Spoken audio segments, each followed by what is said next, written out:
entre tanta tristeza. Yo soy alegría. Entre tanta pobreza. Yo soy bendición. Entre tanta religión. Yo soy Cristo. Entre tanto rencor. Yo soy perdón. Entre tanta muerte. Yo soy vida. Nueva iglesia soy. Nueva iglesia. Nueva iglesia soy. Nueva iglesia soy. Nueva iglesia soy. Nueva iglesia soy.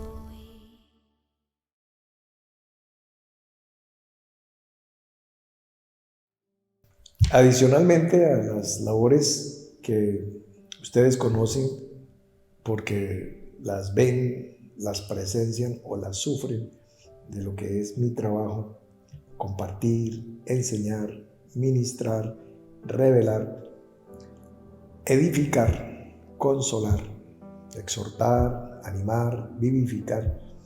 Adicionalmente, periódicamente, cuando digo periódicamente es frecuentemente, es muy extraña la semana en la que no sucediera algo, pero permanentemente están llegando casos de distintas partes de América o del mundo con situaciones puntualmente en el área de la salud, es su inmensa mayoría. Pero cuando me llegan a mí son particularmente graves, cuando la ciencia médica dice no hay nada que hacer, no hay necesidad de operar, váyase para la casa ¿y qué puedo comer, doctor? Lo que quiera, coma lo que quiera. Cuando ya le dicen a uno que haga lo que quiera, como el reo condenado a muerte en su última cena, entonces ahí aparezco en escena. Entonces me escriben, me llaman, me llega un mensaje de audio o la línea de pastores y de líderes se van comunicando y me llega la información. Fulanito de tal, fulanita de tal, el abuelito de tal o el niño tal, a veces son bebés, a veces son ancianos, a veces son señoras maduras, jóvenes, mayores, menores, caballeros, igual. Como les decía, el común denominador es graves, muy graves o gravísimos. Algunos de ellos desahuciados. Bueno.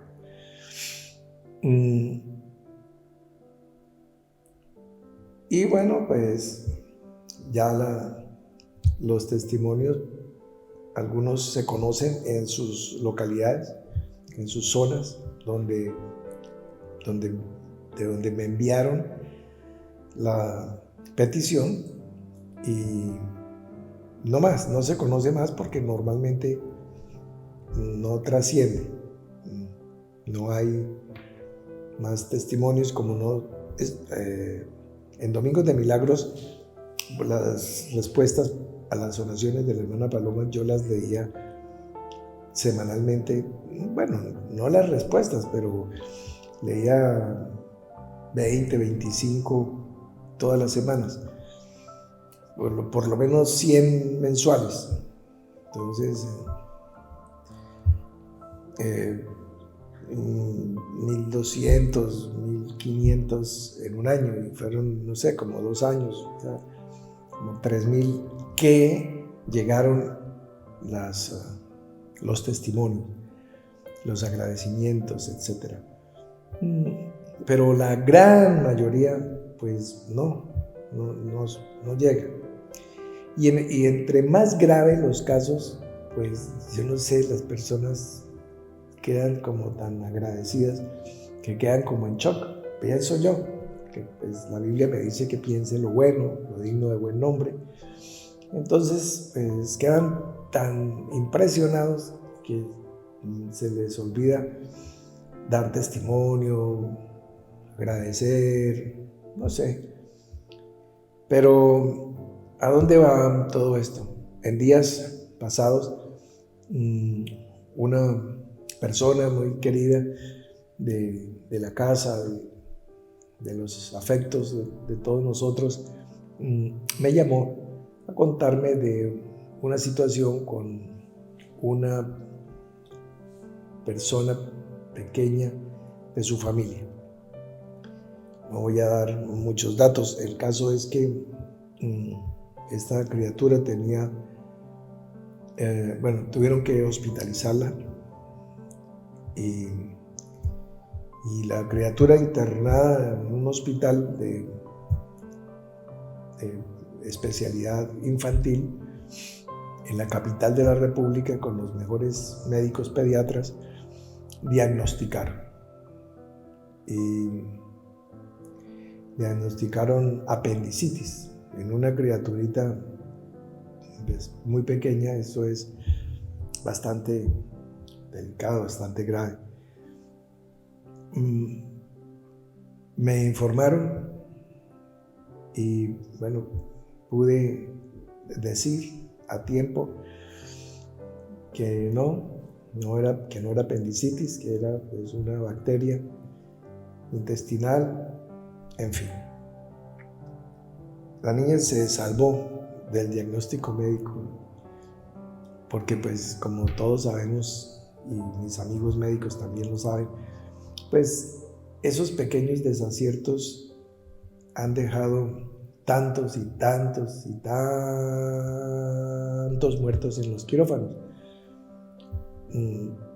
No es algo voluntario, sino pues estamos expuestos todos al error. Y pero adicionalmente a eso le comenté a esta persona que es, como les decía, de los afectos de la hermana Paloma, el mío, el punto que está afectando ese núcleo familiar, particularmente pues la relación padre-madre y la criatura, porque una situación similar se había presentado el año anterior con otro pequeño ser, también en Colombia, en esta ocasión por la zona del eje cafetero. Entonces, independientemente del problema físico del niño, pues un niño es un receptor, una esponja que capta toda la energía que hay en el hogar. Entonces, si la energía que se transmite es positiva o negativa, pues el niño va absorbiendo eso y eso tiene sus resultados. Bueno, en fin, no vamos a alargarnos por allá.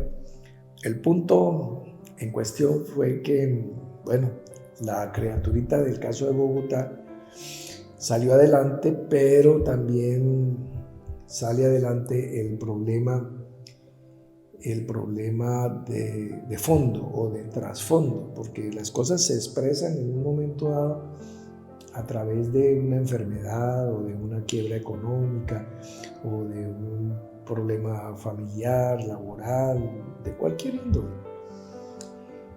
Pero no vayamos a buscar el ahogado río arriba, porque la misma corriente del agua nos va a llevar al origen de las cosas. Entonces, pues si vamos a ver un problema en una rama de un árbol, pues vamos a considerarle el árbol. La Escritura nos dice que si la raíz es santa, las ramas son santas. O sea, hay que mirar de dónde vienen las cosas. Eso es lo que nos dice ese texto. Si la raíz es santa, las ramas eran santas, la raíz, donde se origina el árbol, de donde se agarra, donde se sustenta.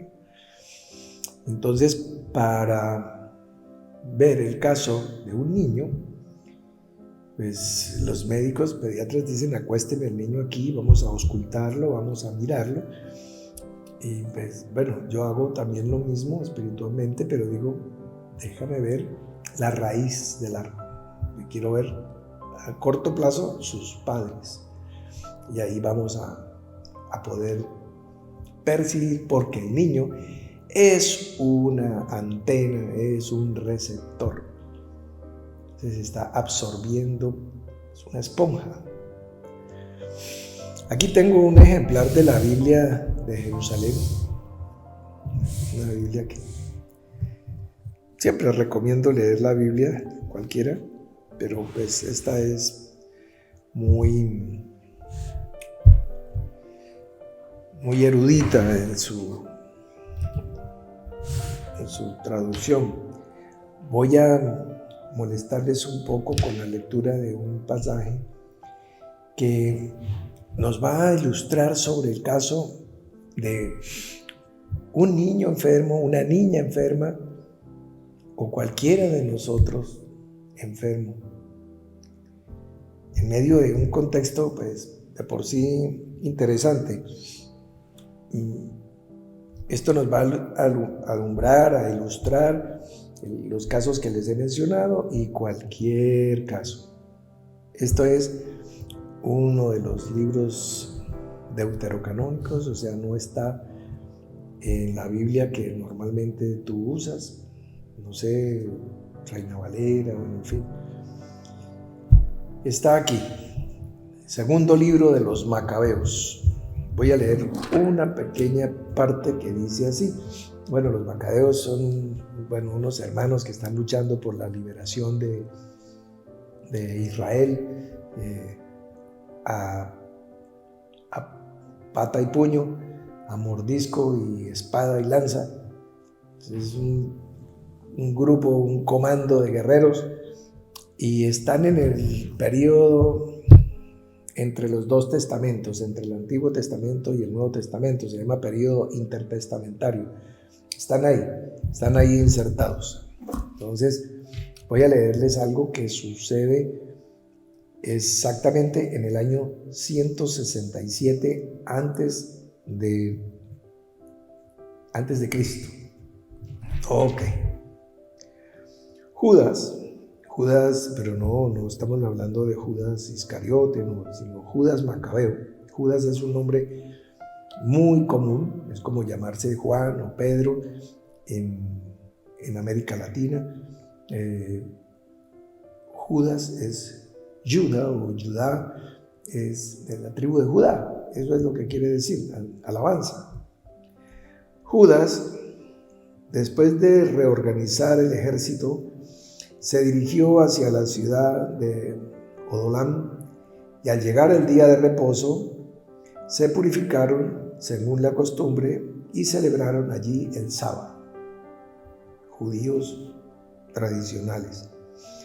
Al día siguiente, los hombres de Judas, cuando se hacía ya necesario, fueron a recoger los cadáveres de los que habían caído. Pues después de una batalla, pues cayeron un grupo de hombres bastante importante, bastante numeroso, de los que habían caído, y depositarlos con sus parientes en los sepulcros de sus padres.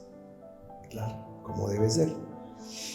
Entonces encontraron, oigan esto, encontraron bajo sus túnicas de cada uno de los muertos objetos consagrados a los ídolos de Yamnia, de la región donde estaban, que no es la zona, no es del Dios de Israel, no. Y encontraron amuletos de los dioses de otros pueblos, que la ley prohíbe a los judíos. Fue entonces evidente para todos por qué motivo habían sucumbido aquellos hombres. Supieron por qué habían muerto en batalla, porque debajo de las túnicas les encontraron los ídolos, los amuletos. Ahora, pues bueno, este es un caso pues, fácil porque lo tenían ahí, debajo de la túnica. Pero si está debajo, digamos en el corazón, y se murió el paisano, mira qué interesante. ¿Por qué digo que esto nos ilustra con respecto a esto de los niños y todo? Porque siempre hay que mirar, bueno, yo por lo menos me gusta levantar la túnica y mirar qué es lo que hay ahí. ¿Qué pasa? Creo que fue ayer que estaba hablando con una hermana, amiga también muy querida, que me había dicho que acerca de un testimonio de fulanito y fulanita que eran X, Y, Z cosas, personas. Y empecé a mirar, a escudriñar y me encontré con que esta amiga mía, hermana también en la fe, con la mejor voluntad y con el mejor corazón, pues emite conceptos como le puede pasar a cualquiera, apoyado en una intención de corazón más que en una realidad. Entonces, por eso dice la Escritura, ninguno tenga más alto concepto de sí que el que debe tener. Y a veces tiene en más alto concepto a sí mismo o a su círculo de amigos cercanos. Entonces, como son sus amigos, los tiene aquí. Y a la hora de juzgar con recto juicio, pues el corazón es engañoso y está dispuesto a prevaricar así. ¿Qué significa prevaricar? Pues, hombre, no juzgar con recto juicio. Cortico. Entonces, debajo de las túnicas podría haber algo. A manera de anécdota les voy a terminar de leer el párrafo para que no se haga un juicio equivocado. Por ejemplo, a la Iglesia Católica Romana. Escuchen esto. Les encontraron los ídolos debajo de las túnicas. Entonces dice, fue entonces evidente para todos por qué motivo habían sucumbido aquellos hombres. Bendijeron pues todas las obras del Señor, dieron gracias por los muertos. Juez justo que manifiesta las cosas ocultas. Bien. Y pasaron a la súplica, rogando que quedara completamente borrado el pecado cometido. Empezaron a orar y a suplicar pidiendo perdón por los que habían fallecido.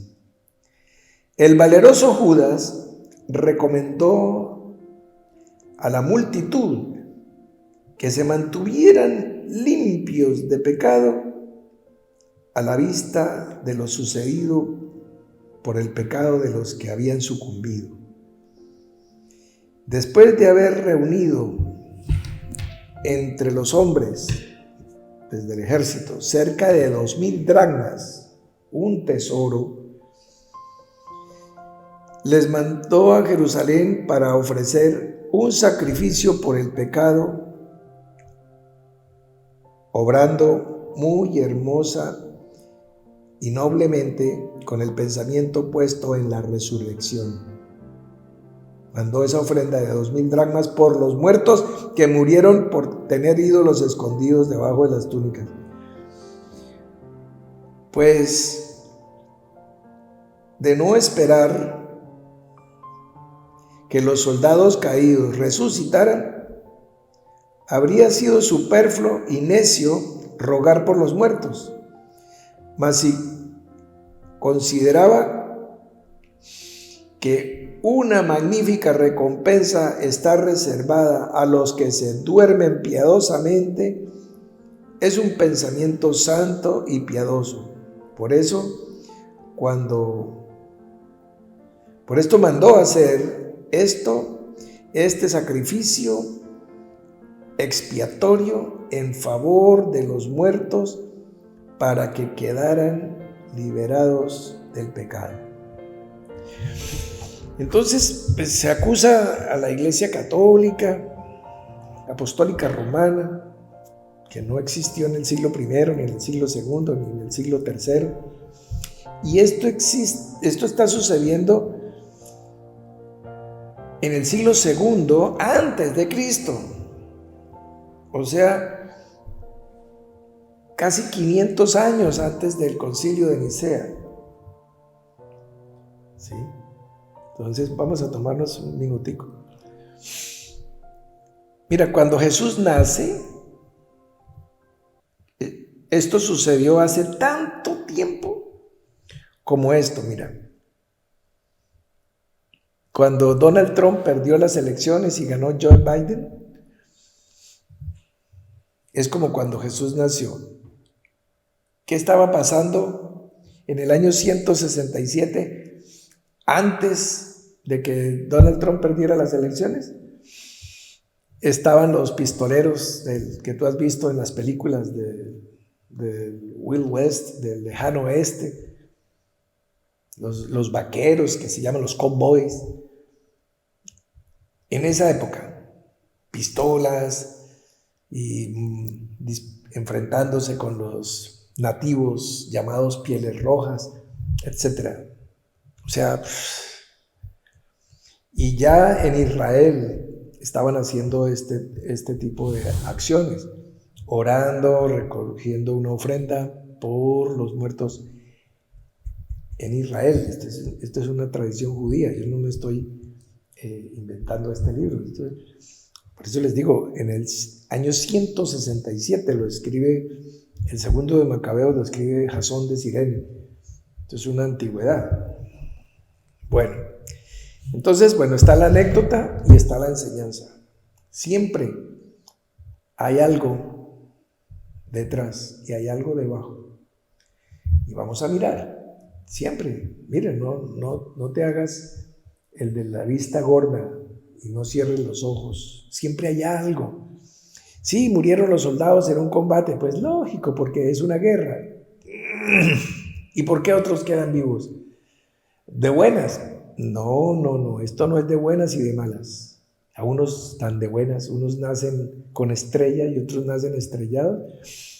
Vamos a encontrar que detrás de cada cosa de estas, debajo de la túnica, vamos a hallar un anatema, así sea pequeño. Un feliz día para todos, nos vemos esta noche, 22 minutos, número de las letras del Aleph-Bet. Hasta la noche. Entre tanta tristeza